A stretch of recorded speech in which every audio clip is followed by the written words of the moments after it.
It's Tuesday, September 17th. I'm Paul Joseph Watson. This is Infowars Nightly News.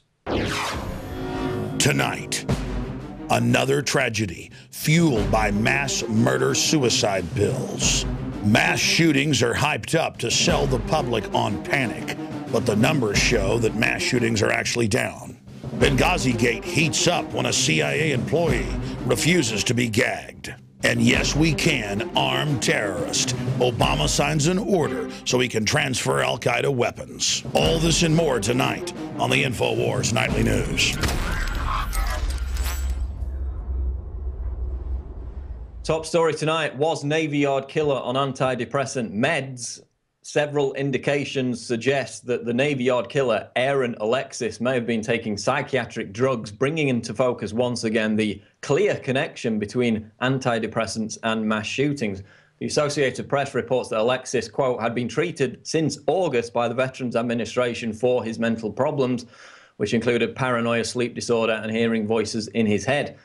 Now, we also know that Alexis had problems with post-traumatic stress disorder, the most common treatment for which is the SSRI drug paroxetine. Now, paroxetine is listed as the number 3 top violence-causing drug by the Institute for Safe Medication Practices. We also know that Alexis suffered blackouts during these fits of rage that have emerged in the news, where he couldn't remember the incident afterwards, which again is another classic side effect of psychiatric drugs.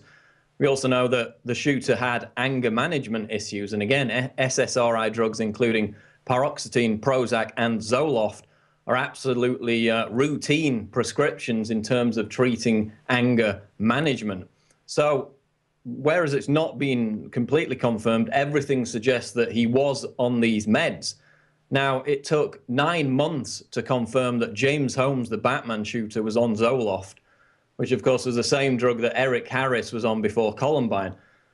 And that's because the mainstream media habitually fails to pursue this angle. They don't want to concentrate on SSRI drugs, mainly because the corporate news networks receive millions of dollars a year in advertising from the very pharmaceutical giants involved in producing those drugs. They don't want to bite the hand that feeds them.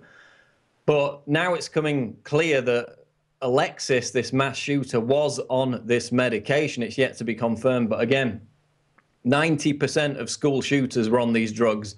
Dozens of cases in massacres over the last 25 years of these shooters being on drugs. More and more Americans are taking SSRIs every year. There's no real pushback against it, specifically because after every mass shooting, the media lies by omission by failing to make the clear connection between violence, mass shootings, and psychiatric drugs, and that connection has emerged once again. Mass shootings fuel fear, account for fraction of murders. This is a report out of Bloomberg.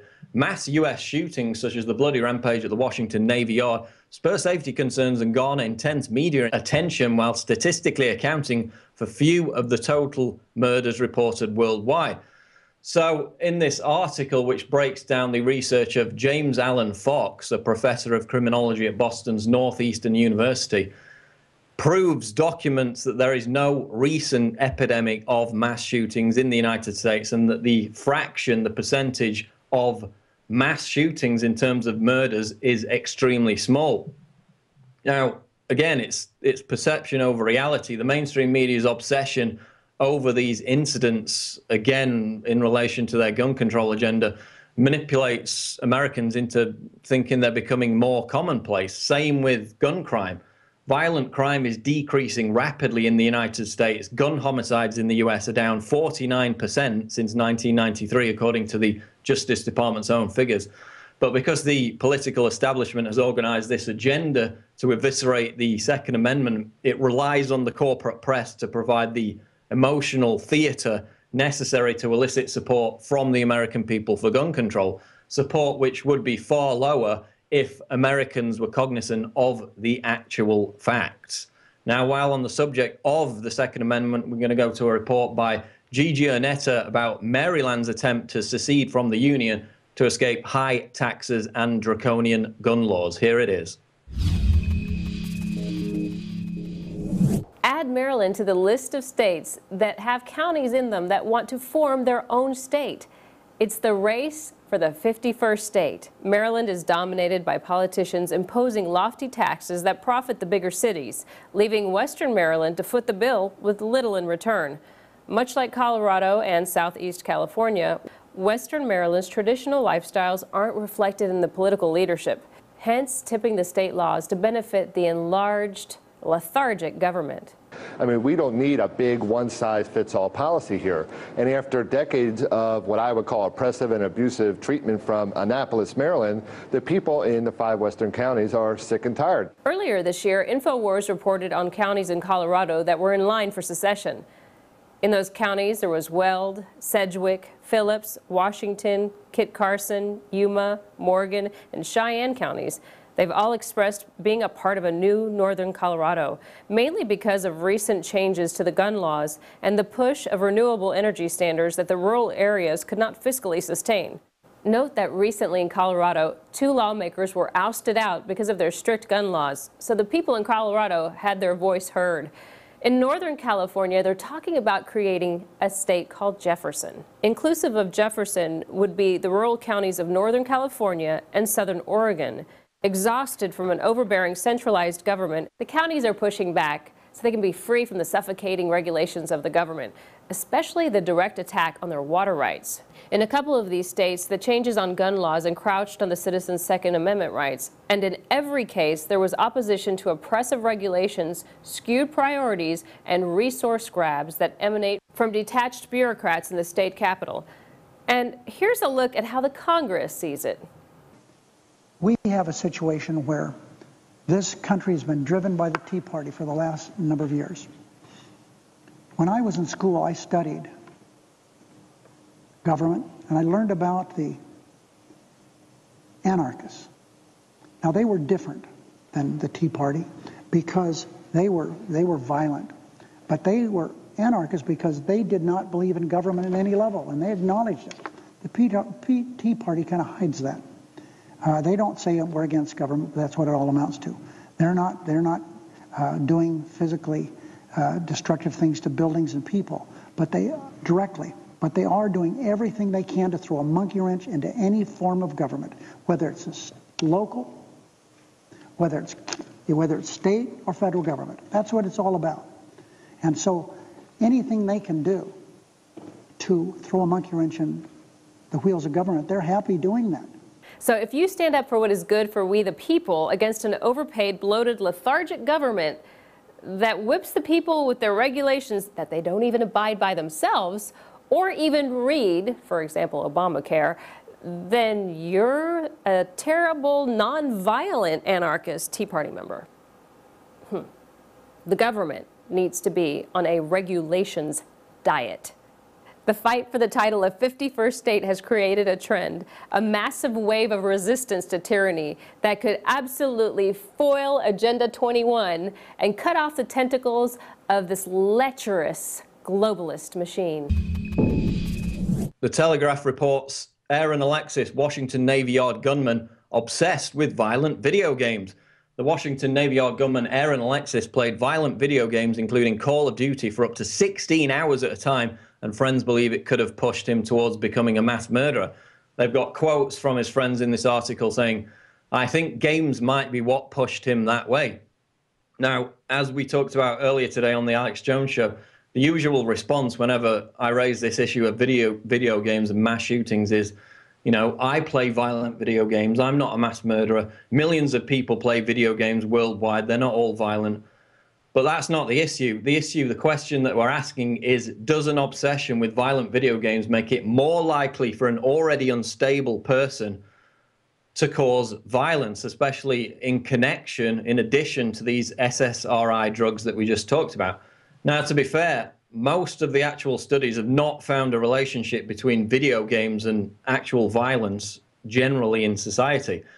But I think it's obvious that there needs to be more research into this connection between mass shooters, already unstable people on psychiatric drugs.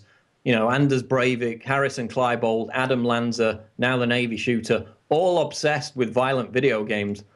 there's been very little research into that specific link. And I don't think it's unreasonable that we should study that connection in more depth. But even more importantly, as NBC News reported, quote, increasingly, the Pentagon is joining forces with the video games industry to train and recruit soldiers. The US Army considers such simulators vital for recruits who've been weaned on shoot-'em-up games. So just like Hollywood, the military is using these games as a recruiting tool to train killers, actual killers. So is it any surprise that, you know, when we habitually see mass shooters being obsessed with these video games, that there's also the same connection? We're not calling for banning video games. I understand that to a lot of young people, and we're even alienating a lot of our audience in slamming video games and their link to violence. You know, it's a religion. But we're not saying we're going to ban them. We're not going to take away people's addiction. And we're not saying that video games aren't fun. You know, we all need a release. But 16 hours a day playing Call of Duty, I don't think that's going to be healthy for anyone. And is it any wonder that, you know, childhood obesity is through the roof? It's more than doubled in children, tripled in adolescents over the past 30 years. Is it any wonder that kids are growing up now with increasingly less social skills? You know, this level of, you know, obsession for video games is not healthy in a physical sense, and it's not healthy for society. I don't think anyone could argue with that. Moving on, CIA employee who refused to sign non-disclosure on Benghazi suspended. A CIA employee who refused to sign a non-disclosure agreement barring him from discussing the September 11, 2012 terrorist attack in Benghazi, Libya, has been suspended as a result and forced to hire legal counsel, according to a top House lawmaker. Of course, as was recently revealed, which we reported on, the White House is trying to keep these CIA agents quiet because they don't want them blowing the whistle on the real story behind Benghazi, which was obviously the secret transfer of heavy weaponry to FSA rebels and Al-Qaeda terrorists in Syria.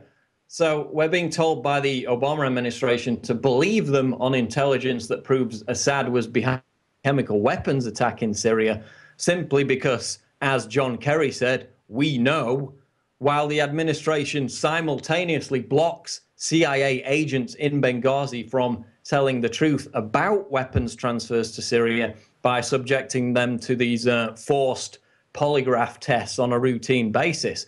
So forgive me for actually using my brain, but why should we trust the White House on Syria when they've already been actively covering up what happened at Benghazi? Initially, of course, stupidly attempting to blame it on a YouTube video, and they've been running that cover-up for over a year. Moving on, RT reports, yes, we can. Obama waives anti-terrorism provisions to arm Syrian rebels. The Obama administration waived provisions of a federal law which bans the supply of weapons and money to terrorists. The move is opening doors to supplying Syrian opposition with protection from chemical weapons. And this, of course, is being done under the Arms Export Control Act. So Obama is exploiting a tenuous loophole within this law which forbids supplying weapons to terrorists in order to supply weapons to terrorists. But don't worry, because those weapons are only going to the moderate rebels, you know, like FSA commander Abu Sakar, who likes to cut out people's hearts and eat them on camera. He's the moderate. The terrorists, the jihadists, are only a tiny minority of the opposition militants in Syria, right? Well, wrong, because as the Telegraph reported on Sunday, quote, almost half of Syrian rebel fighters are jihadists or hardline Islamists, according to a new report by London intelligence and defense consultancy IHS Janes. So those weapons which Obama is creating a loophole for will be going to the terrorists. Moving on to Fukushima news, this is at Zero Hedge. TEPCO releases typhoon water into ocean, says it was safe. The always truthful and ever trustworthy Tokyo Electric Power Company has released a statement that says Typhoon Manyi caused no major damage at Fukushima. That's great news if true, but the follow-up to that is perhaps a little more concerning. As Kyodo News reports, TEPCO has released the excess rainwater that's collected between the barriers around radioactive storage tanks into the ocean. We're reassured, though, that cumulative rainwater was below allowable limits at 30 becquerels per litre, except the Tokyo Times reports that some was emitting 170,000 per litre. All good then. Because, you know, it's not like TEPCO admitted earlier this month that the radiation leak out of Fukushima was 18 times higher than they've been telling us for 2.5 years. It's not as if their radiation detectors could only measure a maximum of 100 MSV per hour when the leaks were actually 1,800 MSV per hour. You know, I guess we're just going to have to trust them that the water they released into the Pacific Ocean after this typhoon, like the 300 tons of radioactive water which they admitted to releasing recently, is perfectly safe. Final story tonight. Federal government routinely hires internet troll shills to monitor chat rooms, disrupt article comment sections. This is out of Natural News. And again, this is no longer a conspiracy theory. It's totally admitted. The NSA, the Pentagon, the CIA, the Israeli government, along with a host of major corporations, including Monsanto, are hiring individuals whose sole purpose is to troll the comment sections of news websites, including Infowars.com, in an attempt to sway public opinion. And as the AP reported last month, Israel is also hiring students straight out of university to go into social media networks and post pro-Israel messages. Of course, we also had the story out of CTV in Canada, where government shills wade into social media and comment sections to, quote, correct misinformation about political issues. So government shills being paid to troll social media and comment sections on news websites with statist propaganda. It's now completely commonplace. I'm going to wonder every time I post online, is someone from the federal government watching what I'm saying? Right. Do I have to change the temper or the tone of my argument simply because I worry that I'm being watched? It is a little bit scary. We've been talking about this risk, this online risk for so long. Now that the government is wading into it, I think it needs to be very conscious of the potential for those fears to come true. I've also seen a recent trend where these fake profiles of attractive women wearing anonymous masks on Facebook, they'll try to friend you, they'll try to get you to send them an email, and it sounds like a form of entrapment. We know that the DHS is monitoring social media closely, targeting people who use certain keywords, and these forums, again, they've been used for entrapment many times in the past. So we've got trolls, government shills wading into social media comments on websites. It's admitted, and it seems to be increasing in frequency. Look out for a special report on the move towards a Chinese-style real name registration internet in America. That's coming up tomorrow. That's it for the news. Stay tuned, though, because Ann McAdoo speaks to comedy troupe Joycamp about how they're reaching out and waking up people via the medium of satire. This is Infowars Nightly News. Stay tuned. Our guest today is Kevin Kastelnik of Joycamp. You may remember Joycamp's entry in our Operation Paul Revere film contest. Their YouTube channel pushes out a lot of pro-liberty-minded comedy, and so far it hasn't gotten them suicided or killed. All right, well, welcome to the show, Kevin. Thank you for having me. So Joycamp is really good at taking serious political issues and then twisting them into a warped pill that's a little bit easier to swallow. Yeah, that's sort of the aim that we do over here, is we try to take the truth and make it funny so that people can digest it a little bit easier. What do you say to people who think that comedy isn't the proper medium for politics? Well, we say they're right. You know, there shouldn't be any room for humor in this world. It should be all serious all the time, nonstop. No, seriously though, we would say that, well, Benny and I'm sorry Benny couldn't be here with me today.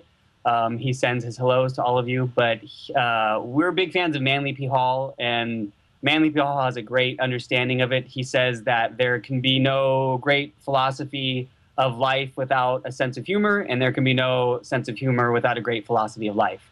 So that's sort of our take on it, and we also really like the Oscar Wilde quote, which is, if you're going to tell somebody the truth, you better make them laugh, otherwise they'll kill you. So I would tell those people that in the interest of our lives, comedy is necessary. Well, especially after one of your latest videos, I'm sure you're going to get some death threats after your take on World War III. Let's look at that video now. Assad also issued a stern warning about Western retaliation. Chaos and extremism will spread. The risk of a regional war exists. Welcome back to the World War III pregame show. Another showdown in the Middle East for America. This, of course, piggybacking on classic matchups with Iraq, Afghanistan, and most recently, Libya. The undefeated America is steamrolling its way to world domination, and the question is, will anyone be able to stop them? Will Syria represent the revival the Arabs have been looking for? Reverend G, what are your thoughts? Well, first of all, praise the Lord, okay? Another war is on the horizon. I could not be more excited. Let's take a look at America's track record. We've had to overcome a lot. We've got conspiracy theorists just popping up left and right. And, of course, terrorism. Yeah, Can't forget about terrorism. Threatening our freedom every single day. But the wild card here that nobody saw coming, and not a lot of people are talking about, is Israel. Their involvement in all of this. I mean, come on, guys. We all saw what happened in Palestine. But they're doing in Palestine. Right? No, absolutely. Yeah, absolutely. No, I mean, it's ruthless stuff going on over there, folks. You know, they're acting like beasts. They're beasts. All right? Now, with Israel's support from the sidelines, Syria's in some real hot water here. KK, how do you see this one playing out? Well, B-Man, I am glad you asked. You see, it can go down like this. If the U.S. goes on the offensive and attacks Syria, then Syria's only option will be to launch a Hail Mary downfield to Israel. But we all know that Israel has one of the best defenses in the world. Yeah. And Big Ben Netanyahu says he's prepared for any scenario. Israel will respond, and they will respond with strength. Ooh! Well, Kevin, you were really rooting for America, so you agree that we are exceptional. Absolutely. I think actually secretly all of us in the video were rooting for America. I think that everybody is rooting for America secretly. But no, but seriously, we're not really rooting for World War III. World War III, yeah. Hopefully people understand that that was a joke. Well, you'd be surprised. I know. We do get surprised, to be honest, with how many people think that what we're doing is serious or that it's not a laughing matter. And I mean, for a moment of seriousness, we really do. We're truth seekers at the end of the day, and we just love comedy. We love George Carlin. We love Bill Hicks. We love Dave Chappelle. We love these people that have figured out Russell Brand. He had a great interview with Alex Jones recently. And we just love the way that these people are able to convey the truth in a nice package for people that otherwise wouldn't really pay that much attention to it. It's one thing to sort of preach to the choir, which is great.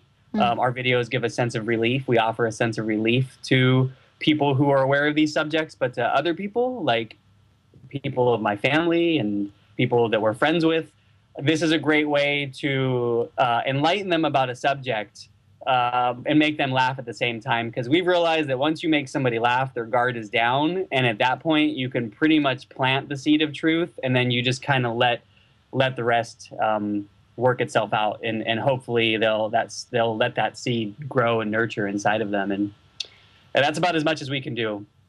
Yeah. Masking truth and laughter is very, very powerful thing.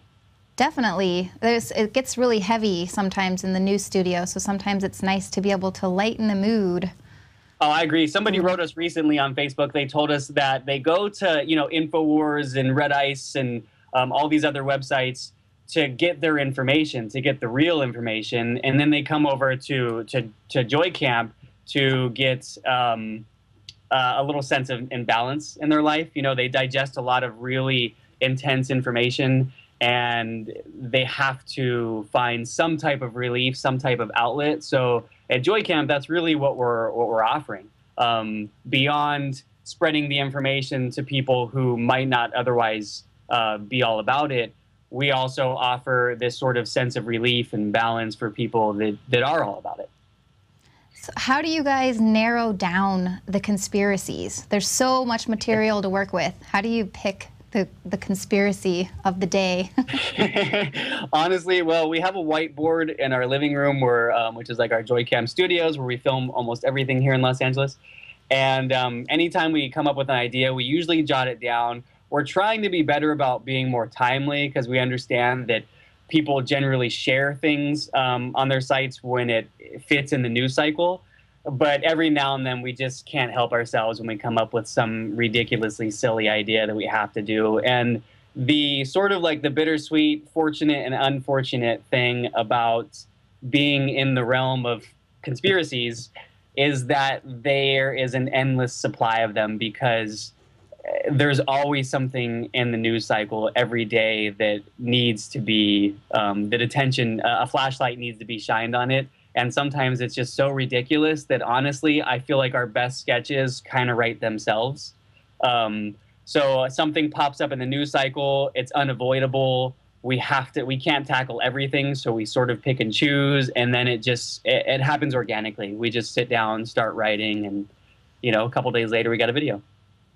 So it's not like Joycamp takes on, where you're plying yourself with wine and... Sometimes it is, and Joycamp takes on. That we were visiting Oakland for a couple of days. This is one of our more recent videos as well, and that one we spent, I think, 3 days trying to figure out what the heck we wanted to make a video about while we were house sitting this really beautiful house in Oakland, and we just could not agree on anything until the end when Benny was like, well, why don't we just make that video? And if you haven't seen it, you can see it on the channel, and I think we cover like 115 conspiracies in under 5 minutes in that video. Yeah, so. I was really impressed. I was like, oh my gosh, I need to start doing some stories on all. I was getting source material from you guys. Well, good. I'm glad it can be a point of reference.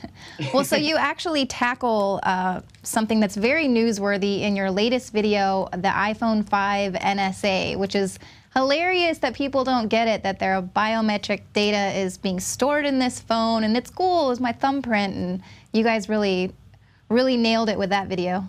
Yes, thank you. That was our most recent. Honestly, I was actually up till 4 in the morning finishing that video and just made it public, I think, less than an hour ago. We got a phone call from Luke Radowski at We Are Change, who I know is a friend of your guys's. He's a friend of ours, too. We've been wanting to collaborate with him for a very long time. He had the idea. He said, hey, the iPhone 5, Apple just made a big announcement. If we could do the iPhone 5 NSA, that would be awesome. He sent over a few details for the script, and then Benny and I just pretty much ran with it. We filmed it, shot it.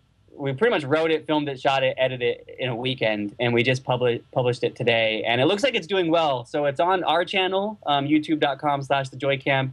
It's also on We Are Change, youtube.com/We Are Change, Luke's channel.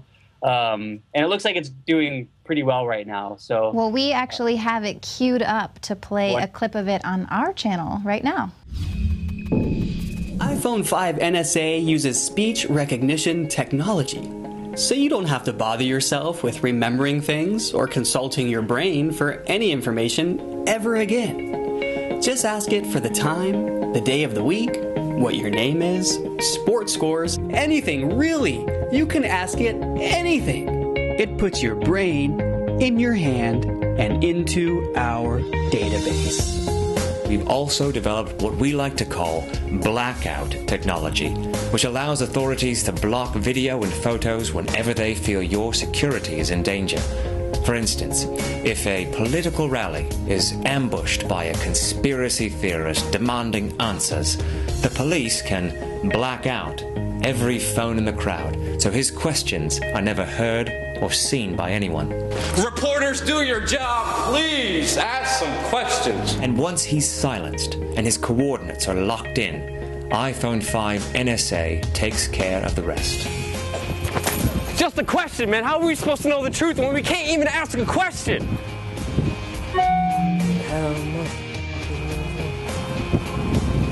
It was just a question. That's all it was.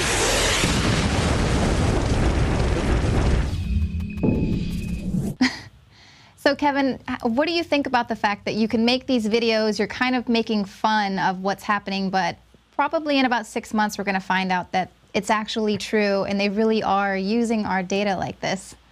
Well, that's why we made the video Suicided, so that nobody would ever think that we would actually kill ourselves like some of these people do. So we put that video out there. That's our statement, loud and clear.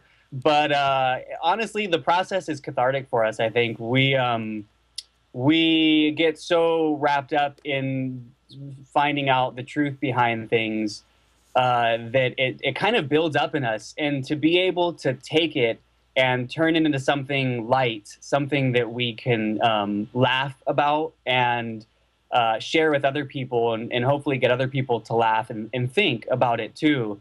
The internet is so full of unprofessional fluff, just cotton candy. You know, you click on something that's supposedly funny, and it comes and it goes. And so we're trying to hopefully offer something that's a little bit more intelligent, something that people can laugh at and think at the same time, because that's really what it's all about. So I didn't mean to diverge too far off your question there, but at the end of the day, we do what we do because we're truth seekers and because we love comedy. And the two of them together is just like a complete catharsis for us. We're able to vent, to let everything out, and to share that with the community online. So it's been a blessing for us the last year and a half.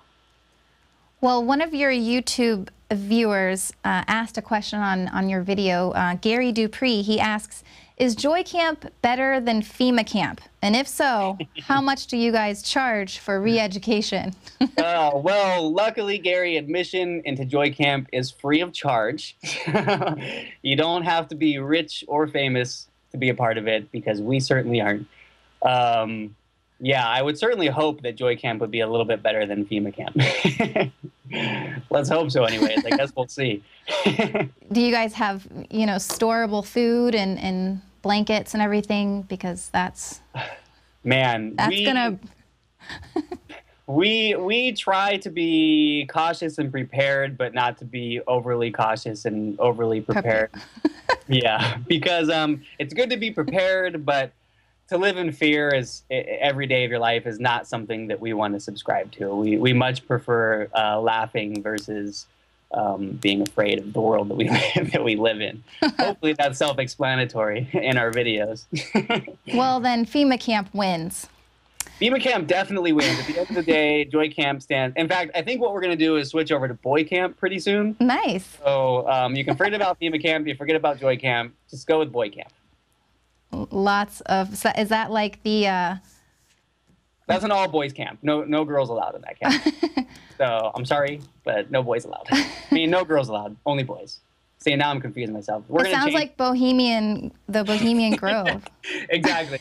I was this close to putting the logo at the end of that video, Boy Camp, but I felt like the joke in that video sort of explains itself. Bohemian Grove, all men only. I mean, how can you not make a joke about that? Actually, okay, to be fair though, researching that one, doing that one, watching all of the Alex Jones stuff, that one was one of the most, like, when we do these projects, we research a lot, obviously, and because we don't want to come off as stupid in the videos. So we research a whole lot in these videos, and it doesn't hit me until a few days later what we've actually researched, because I'm thinking of it in terms of how am I going to film it, how am I going to edit it, how am I going to cut it and get it out there. And so it's not till a couple days later when the video's online and I'm watching it that I'm like, wow, like all that information I download and process just hit me. So with Bohemian Grove, I had nightmares, I think, for a couple of days, because that is some dark, dark, dark stuff that potentially happens behind those closed doors and has happened behind there. Yeah, the guy was talking about barbecuing babies. Oh man, that video, we saw that clip and we just, I mean, we couldn't avoid using that clip. But if that is true, or if there is truth behind some of the claims here, and certainly Alex's video of him being inside there really sheds a lot of light on it. It's a very dark and scary thing to think about, and hopefully the a little bit of lightness that we brought to it will help people be able to research that a little bit easier, because it was hard for me to dive in and research that one. But we did it. We got it out there. It's a good laugh, hopefully, and hopefully it'll help spread a little bit of awareness of a very dark subject. Well, one of your videos talks about the internet kill switch, which is a big topic kind of going on in the news. The former NSA director, Michael Hayden, indicated that he'd like to see the U.S. adopt a style of web policing that communist China uses. Yep. And bloggers there are being forced to confess their crimes against the government on live television. Oh, my goodness. So beautiful. You guys would have so much to apologize for. So is there anything you'd like to confess right now? We would be hung from the highest tree, I think, if that was the case. You know, screw them. I don't know. You know, at this point, we're going to keep on doing what we're doing regardless of what happens. We do fear, we have seen YouTube channels be taken down. And we have a little clip of that at the end of our suicided video. So there is some fear in us that, you know, they could just shut it down. And that is in part why we made that internet kill switch video, is to show the funny side of what life is like without the internet. But obviously, we wouldn't be connecting without the internet. So it is very powerful. And I feel like all of my friends online at this point are pretty much truth seekers, and I wouldn't have that connection without it, because Benny and I here in Los Angeles, we get people that come and visit us and hang out with us now because of Joycamp. It's great. They find us, they like us, they send us a message, we communicate, and then eventually we have them over, we meet up with them. And the number one thing that we get from these visitors, these truth seekers like all of us in your audience here watching, is that they feel alone. They really feel alone. They have no one to talk to, or their family thinks they're crazy, their dad yells at them, whatever it is. It's a common thread that we've been finding with these people. But most people are innately good, and they want to know the truth deep down inside of them. So it's weird, man. All these people, they have all the parts inside of them, but the conditioning of the society has steered them in one way their entire lives, that they don't know how to connect with people who are thinkers. And so once you get those people in a room together, they just vent and they let it all out. We get these truthers into our apartment, and it's like they finally met somebody that they can talk to, and they just let everything out that they've had built up inside of them forever that they haven't been able to talk to other people about. So we're finding that this, going back to the internet, connecting with people, connecting with your neighbors. We live in a 9-unit complex, and we're friends with everyone in this complex. And they all know what we do, and they're not all necessarily truth seekers, but they can laugh at what we do, and they can communicate with us. So communication is absolutely essential. The information is out there.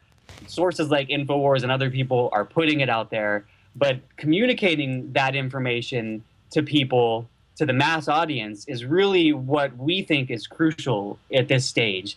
Getting the information out there to people who wouldn't otherwise look for it before. Letting people know that it's cool to be smart, you know, that, and to question that it's cool what's going on. to question things, yes, that it's hip or it's trendy or whatever it takes to get people to stop that mentality of you're just a conspiracy theorist and start thinking like, oh, wow, this guy actually knows what he's talking about, and I can see that his life is better for what he has been researching and what he knows, and maybe my life can be better. So maybe I can talk to him more. Maybe I can reach out to my neighbor more. Maybe I can talk to people in the streets more about this kind of stuff, and really just find that human connection. That's, in my eyes, that's what is, not to give this long drawn out answer to your question, but in my eyes, the biggest thing is that people need to just connect with other people, to just let down their barriers and realize that we're all in this thing together. There is a small, powerful elite of pathetic, white, old, you know, cringy, creepy men that outside of their suits, outside of the uniforms, outside of the security are just nothing. They are absolutely pathetic nothings. So once we can all connect and realize that they're manipulating us and that we're all in the same boat, there's no Democrat, there's no Republican, there's no left, there's no right. We're all in this thing together. Communicate and do good in all that you do. It's really as simple as that. Communicate with people and do right, and your life will take you exactly where it needs to take you. Well, and your internet kill switch video showed that it's really not going to be that bad if Obama does flip that switch, because we'll get out there and enjoy our life again rather than being sucked into electronics. So exactly. What do you have coming up? What's next for Joycamp? We have, we have one other video that's already filmed and already mostly edited, and I'm sure that the audience here is probably all big fans of the cult classic John Carpenter's They Live. We are too, And there's a very infamous fight scene in They Live between the two main characters of the film. And the fight scene is something that we basically replicated. We did our own Joycamp version of it to show the metaphor. Somebody wrote us a message, in short, somebody wrote us a message. They said, can you guys make a video about what it's like to wake up the unwakeable?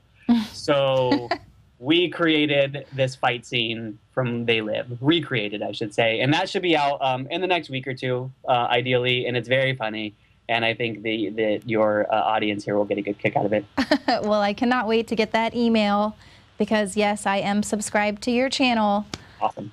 Well, Kevin, thank you so much for being a part of Joycamp, an amazing pro-liberty comedy troupe. We appreciate what you're doing here at Infowars. Thank you very much. We are happy to come on anytime, and next time I'll make sure that Benny is with me and not just my little self-portrait behind me, keeping me company here. That's an amazing self-portrait, by the way. Or the one in the Speedo up there. Yes. Boy, how narcissistic does that look? Look, I got two of me right between me. That's Thank you so much. Thank you. Bye, guys. That was Kevin Kastelnik of Joycamp, and you can actually donate to their cause on their YouTube channel. I think Kevin said they are working with tens of dollars to make all those videos. His mom actually bought their green screen fabric for them at Joann Fabrics. Thanks, Mom. That's it for tonight's news. Join us again here tomorrow night at 7. I'm Ann McAdoo.